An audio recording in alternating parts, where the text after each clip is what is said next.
Ito naman siya guys, ang Rhode Island natin mga alaga ngayong mga manok guys.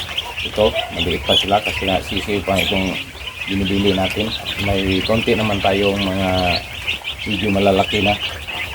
Ito siya guys ang ating pinagabalaan natin ngayon na ating gagawin natin sa ating pag-vlogs natin. Ito naman natin i-content natin ang pag-alaga nitong ating mga sisiw na Rhode Island. Hindi ito ang manok na Bisaya guys, iba ito. Ito ang tawag sa atin na Rhode Island at produce ito ng mga itlog kapag malaki na. Ito sila guys. Ito sila guys ang ating mga sisiw. 2 weeks pa lang ito sila. 2 weeks pa lang. Ito sila.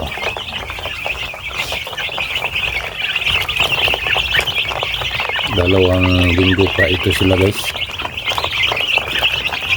So, nagyan natin ng vitamins at gamot ang kanilang tubig na iinumin.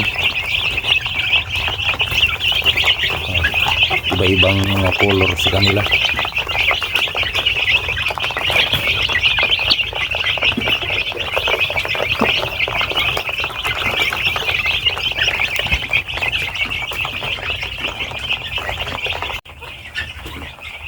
Ito sila guys, medyo malaki na sila.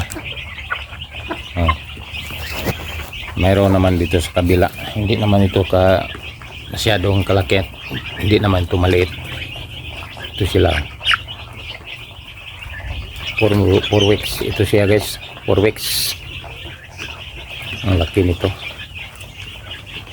Pag malalaki na sila guys, atin na silang ililipat dito sa labas sa ilang kanyang kulungan.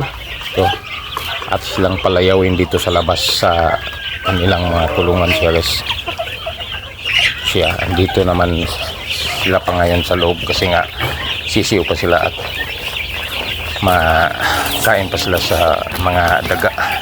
Kailangan na silang ikulong muna dito sa ating kulungan na bakal. Ito siya guys ang ating mga sisiw na inalagaan ngayon. Ito sila ang Rhode Island.